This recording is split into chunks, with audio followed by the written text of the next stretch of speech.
अक्कलकोट नगरी नित्यनेमाने स्वामींच्या दर्शनाने उजळलेली असायची.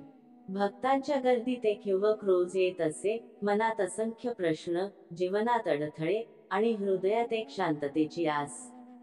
पण त्याला स्वामींकडून कोणताही चमत्कार नव्हे, तर एक संकेत हवा होता. एक दिवस तो स्वामींच्या समोर बसला. डोळ्यात पाणी, मनात भीती, माझं आयुष्य एवढं दुःखात का? स्वामी त्याच्याकडे पाहून शांतपणे म्हणाले, दुःख हे शिक्षा नाही रे, ते जागृती आहे. युवक थबकला. स्वामी पुढे म्हणाले, तू ज्या मार्गावर चालतो आहेस, त्यात तुझं मन नाही. मन जिथे नसतं, तिथे संकट उभी राहतात. त्या तरुणाने हात जोडले. त्याने मोठ्या अपेक्षेने विचारले, मग मला काय करावं स्वामी? स्वामींच्या चेहऱ्यावर प्रेमळ हास्य उमटलं. ते म्हणाले, तुझ्या अंतःकरणातली शक्ती हरवली आहे. देवाला दोष देणं सोपं आहे, पण स्वतःला ओळखणं कठीण. आधी स्वतःवर विश्वास ठेव, मग मी तुला मार्ग दाखवतो. युवक रोज स्वामींना भेटू लागला. त्यांच्या पायाशी बसून मनातील भीती बोलू लागला. हळूहळू त्याचं मन शांत होऊ लागलं. स्वामी त्याला कधी प्रेमाने बोलत, तर कधी कडक शब्दांनी त्याचा अहंकार तोडत. पण त्या प्रत्येक शब्दात एकच भावना होती, मी आहे तुझ्यासाठी. एक दिवस त्याच्यावर मोठं संकट आलं. व्यवसाय कोसळला, घरची परिस्थिती बिकट झाली. तो धावतच स्वामींकडे आला. डोळ्यातून धारा वाहत होत्या. स्वामी त्याला म्हणाले, अजूनही नकोसा वाटतोय तुला संघर्ष? हा तुझा शत्रू नाही रे, हा तुझा शिक्षक आहे. त्या रात्री युवकाला स्वप्न पडले. स्वामी त्याच्या समोर उभे होते. त्यांनी त्याच्या हातात एक दीप दिला आणि म्हणाले, हे प्रकाशाचं दान आहे. जिथे अंधार आहे तिथे घेऊन जा. तुझं जीवन फक्त तुझ्यासाठी नाही, इतरांसाठीही उजेड दे. दुसऱ्या दिवशी त्याचं मन बदललं होतं. तो संघर्षाला घाबरणारा नव्हता, त्याला सामोरे जाणारा झालेला होता. त्याने छोट्या गोष्टींपासून सुरुवात केली. मेहनत, प्रामाणिकपणा आणि सकारात्मकता यामुळे हळूहळू त्याचा व्यवसाय उभा राहू लागला.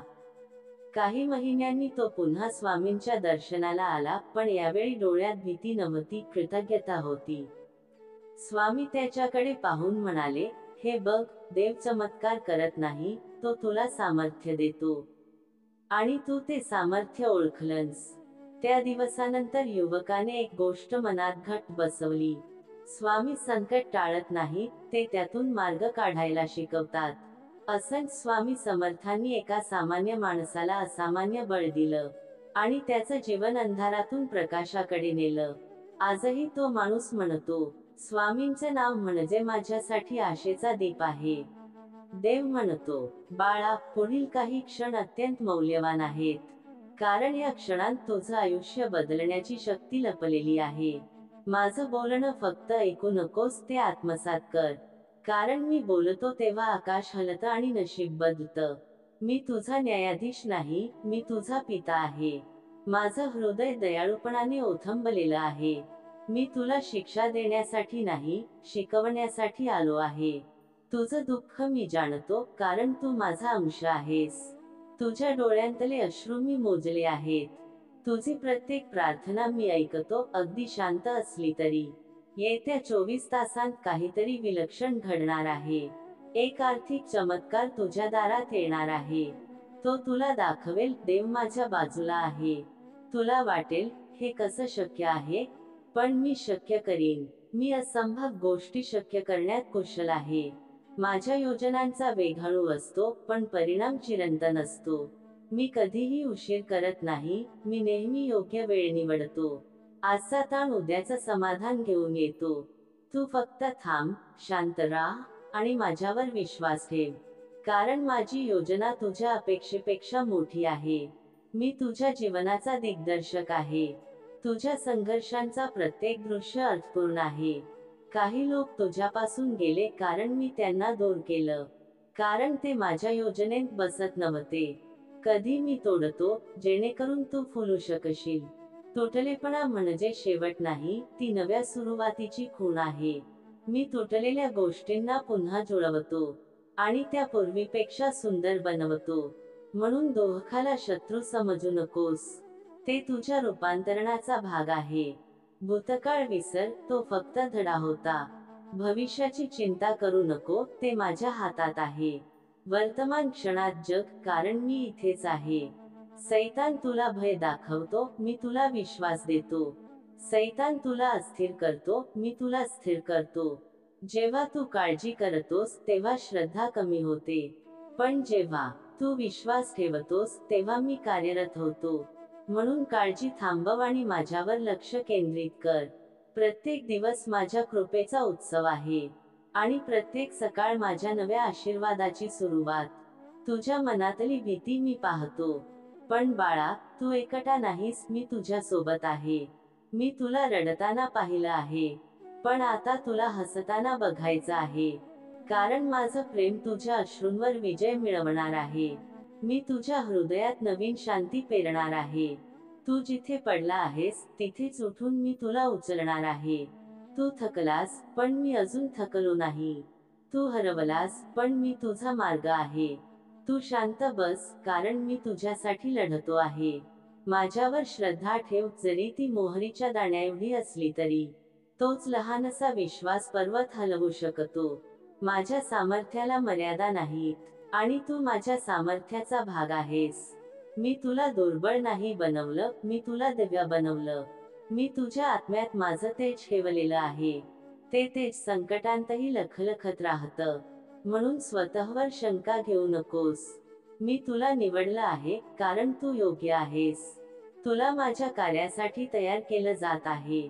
तू श्री स्वामी समर्थांचा भक्त असशील तर श्री स्वामी समर्थ लिहायला विसरू नकोस. ते शब्द फक्त नाव नाही, ती शक्ती आहे. ती शक्ती तुझ्या घरात प्रकाश आणेल. ती तुझ्या मनात शांतता देईल. आणि तुझ्या मार्गात चमत्कार घडवेल. कारण श्री स्वामी समर्थ हेच माझं स्वरूप आहेत. ते करुणेचे सागर आहेत, आणि मी त्यांच्यात वास करतो. भक्तीचं हृदय माझं निवासस्थान आहे. पूर्णविराम.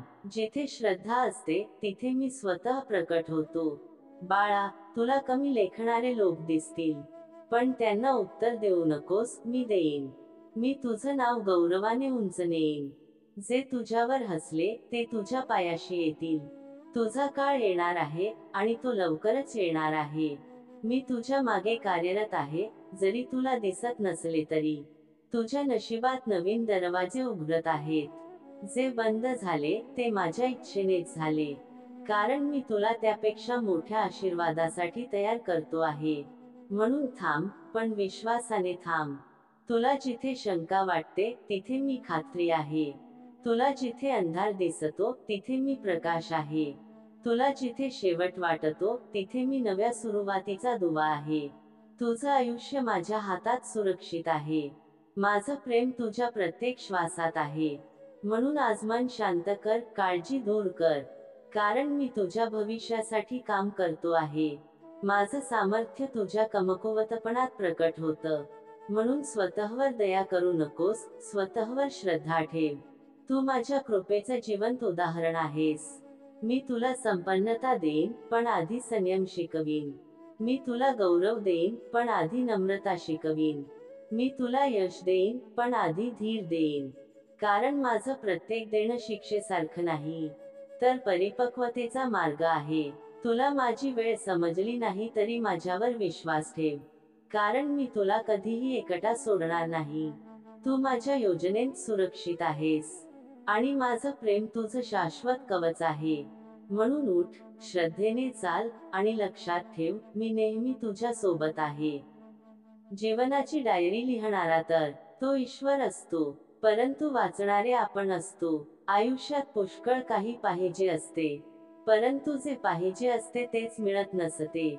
सर्व काही नशिबात असते, परंतु आपले नशीब घडविणे हे आपल्याच हातात असते. आयुष्य हे मोजकेच असते, ते हसत हसत जगायचे असते. जुळलेले नाते कधी तोंडायचे नसते. सुख दुःखाने भरलेले हे आयुष्य असते. कोठे काही हरवून जाते, तर कोठे काही सापडते. त्यातूनच सापडलेले जपायचे असते. आपल्या वाढत्या वयापेक्षाही आपल्या वाढत्या अपेक्षा आपल्याला जास्त थकवतात. सुख आपल्या हातात नाही आहे, परंतु सुखाने जगणे हे नक्कीच आपल्या हातात आहे. जर का आपण बघितलेली स्वप्न पूर्ण होत नसतील, तर आपण आपल्या कामाची पद्धत बदलावी. आपले तत्व नाही.